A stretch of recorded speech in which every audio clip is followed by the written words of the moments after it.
Bonjour à tous et bienvenue dans cette nouvelle vidéo. Alors on est parti pour un jeu qui n'est pas forcément un jeu d'ailleurs, mais qui est plus une méthode d'apprentissage pour le code de la route. Alors moi, à mon époque, évidemment, quand j'ai passé le code de la route, il n'y avait pas les questions notamment sur les limitateurs de vitesse, les GPS. Les GPS, ça venait à peine déjà, les questions sur les GPS, les boîtes automatiques, etc., etc., puisque j'ai passé mon permis en 2000, en 2001. Il me semble, 2001. Non, 2002. Je sais plus quand est-ce que je l'ai passé. Bon, c'est pas grave. En tout cas, je sais qu'à mon époque, le permis c'était quand même beaucoup plus facile pour l'avoir, et moins cher, puisque j'ai dû payer alors j'ai dû payer moins de 1000 balles pour avoir mon permis, et je l'ai eu en 2 mois et demi, de mi-octobre jusqu'à début janvier, voilà, donc 2 mois et demi à peine pour obtenir mon permis entre le code et la conduite. Donc j'ai déjà commencé le 1, 2, 3, 4. Alors évidemment, si vous n'avez pas envie d'être spoilé, je vous conseille d'arrêter cette vidéo puisque les questions en fait ne se renouvellent pas à chaque niveau. Chaque niveau, il y a un groupe de questions qui seront toujours les mêmes, qui seront pas dans le même ordre, mais qui seront toujours les mêmes. Donc, je vous conseille, là, je vais faire le numéro 5. Je vous conseille donc, si vous n'avez pas envie d'être spoilé sur les questions et sur les réponses surtout, d'arrêter la vidéo maintenant. Et pour les gens qui en ont rien à péter, eh bien, on est parti.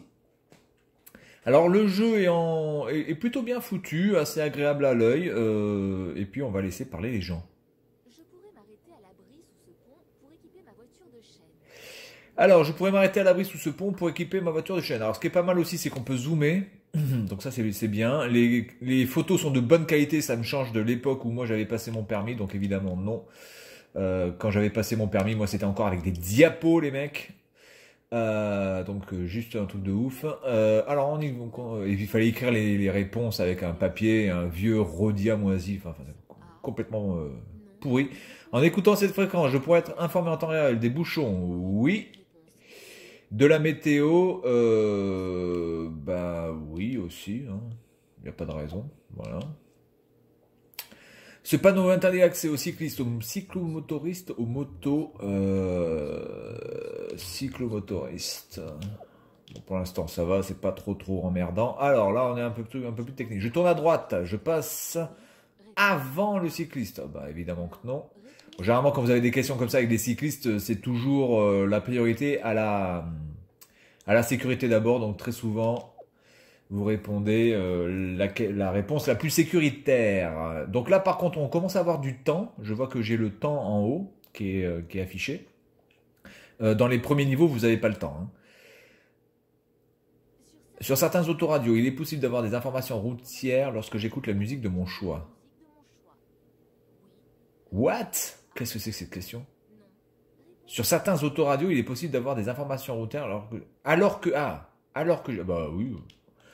J'imagine que la technologie le fait, hein. Un passager arrière s'est détaché pour m'indiquer la route. Je ralentis, j'écoute, je m'arrête. Voilà, donc qu'on soit bien d'accord, ça à chaque fois, hein, toujours privilégier la sécurité. Questions qui sont un petit peu bien pensantes, mais enfin bon bref, c'est pas grave. Oui. L'arrêt à droite est autorisé. Non. Réponse B. L'arrêt à droite. L'arrêt à droite, non. J'ai un zébra, mais... Et pourquoi j'ai mis oui? Mais je suis con. Je viens de dire non, je mets oui en haut. Non mais... Non, non mais... voilà. Donc ça c'est pareil, si vous passez votre code, essayez d'avoir votre cerveau qui réfléchit avec vos doigts. Ce qui n'est pas forcément le cas de... Ah, du MacGyver. Je dois tourner à gauche devant ce panneau, derrière ce panneau. Bah, devant. Ensuite, je tourne à gauche, je me place. Je tourne à gauche, je me place. Ben, je me place, vu que c'est un sens unique, je me place à gauche. Ok. Alors là, on a des petites vidéos aussi.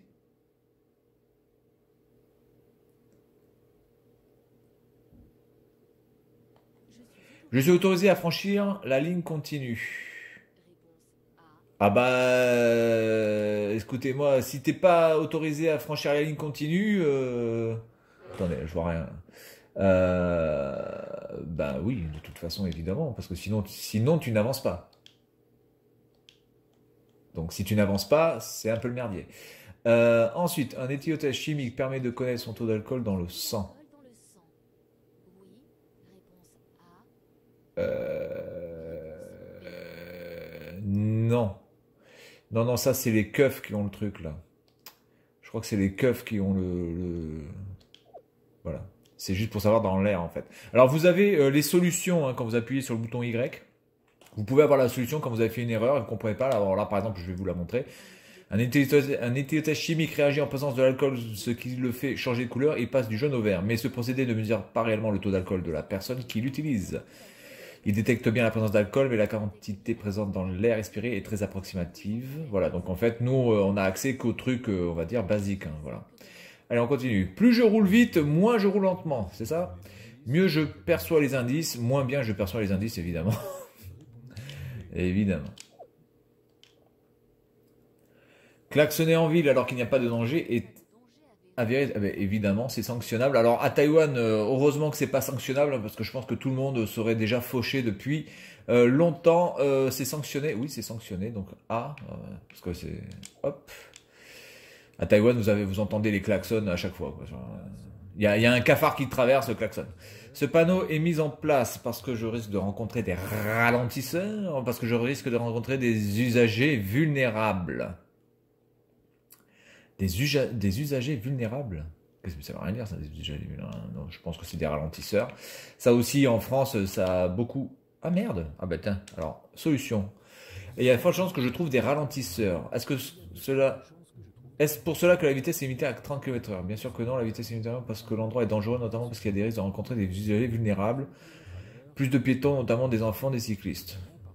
Oui, alors je tiens quand même aussi à signaler que les zones 30 que l'on peut rencontrer, c'est pas forcément par rapport aux piétons, aux enfants ou aux personnes âgées. Excusez-moi, mais c'est juste pour, voilà, juste pour rouler lentement.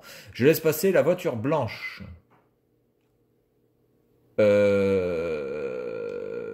C'est une priorité à droite, ça. Il n'y a pas de marquage, je dirais oui, parce que à moins qu'ils sortent d'un parking, mais je crois pas que ce soit un parking, donc.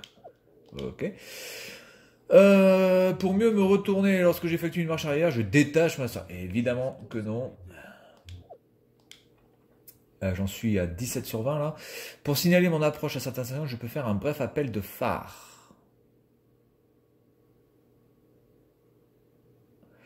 Non, parce qu'il y a assez de lumière, et puis de toute façon les appels de phare ça sert à rien dans ce contexte-là, je dirais non. Et c'est oui. Ah d'accord, je peux, ok, bon, autant pour moi. De nuit, lorsque le risque d'action est plus élevé, malgré une circulation moins dense, il est utile de signaler où son approche ou d'intersection, où l'on n'a pas à céder le passage. D'accord. Surtout ici, alors que la visibilité à cette intersection n'est pas bonne et que l'éclairage public rend mon faisceau lumineux moins visible. Attendez, ici. Alors là, c'est un peu bidon par contre.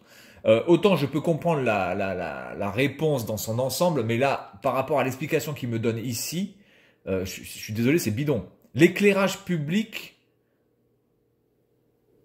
la visibilité à cette intersection n'est pas bonne et que l'éclairage public rend mon faisceau lumineux moins visible. Non mais attendez, justement, si l'éclairage public est bon au point qu'on ne peut pas voir ton faisceau lumineux, à mon avis, on va te voir. Donc que tu fasses un appel de phare ou pas, ça change pas forcément grand-chose au niveau de la luminosité. Mais enfin bon, bref. La réponse est oui. L'arbitre a raison. La consommation de cannabis en faible dose augmente le risque d'accident. Évidemment que oui.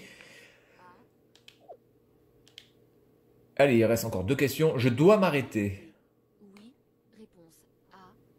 Non. Je dois m'arrêter, oui. Feu rouge. Feu rouge. Mais putain, oh là là, mais c'est un truc de fou. Je marque oui. Je dis oui, je marque non. Oh là là là là là là là. Évidemment que c'était oui, feu rouge, on s'arrête. J'accélère pour terminer le dépassement. Non. Alors là, non. B, validé. Voilà. Ok, bon. Eh bien, écoutez, 4 fautes, dont 2 fautes complètement pour ma gueule, puisque j'avais la bonne réponse, mais j'ai choisi la mauvaise solution, comme un débile profond que je suis. Voilà, donc on retourne dans le menu. Voilà, et donc au fur et à mesure, vous allez progresser. Au début, on commence avec 10 questions non chronométrées. Là, on arrive à 20 questions chronométrées. Après, je pense qu'on arrivera donc à 40 questions non chronométrées dans, dans le contexte réel du permis de conduire, du code. Vous avez aussi un examen blanc. Alors, l'examen blanc... Alors, attendez. Est-ce que je peux faire examen blanc? Ah, il y a un examen blanc, donc ça c'est pas mal. Donc on peut vraiment se mettre dans le contexte. Bon là je vais pas le faire parce que ça va être trop long, puis de toute façon ça va spoiler, donc ça sert à rien. On peut jouer en ligne, bon là je peux pas le faire, on peut faire un multijoueur local, c'est vraiment pas mal. Et puis on a aussi notre progression. Voilà, donc là je suis à 3%, 60 questions répondues, 51 bonnes réponses. On est... On est dans la moyenne basse. Bon, en même temps, normalement, je devrais avoir 53 bonnes réponses et non pas 51 à cause de ma débilité. Mais sinon, voilà, vous avez des statistiques, c'est plutôt bien foutu. On peut quand même aussi faire, on peut baisser la voix et la musique. Bon, la musique, je vous conseille même de la mettre à 0. Vous pouvez augmenter la voix pour les gens qui ont un peu plus de mal à entendre ce que disent les personnes, donc ça c'est pas mal. Les bruitages, bon les bruitages je pense pas que ça serve à grand chose. Par contre le mode caché et le mode non caché, là je sais pas ce que c'est ça, le mode visible, ça je sais pas du tout ce que c'est. On peut modifier son avatar, ça n'a pas de grand intérêt. En tout cas voilà, petit jeu sympa, je sais pas combien il coûte, mais en tout cas si vous avez besoin de passer votre permis, alors il est quand même beaucoup plus focalisé sur le permis voiture que sur le permis moto. Ça c'est un petit peu aussi le dommage parce que évidemment il n'y a pas que le permis voiture dans la vie, il y a aussi le permis moto et malheureusement les questions sont quand même très portées uniquement sur les voitures. Voilà donc c'est tout pour cette vidéo et puis moi je vous dis à la prochaine, salut à tous.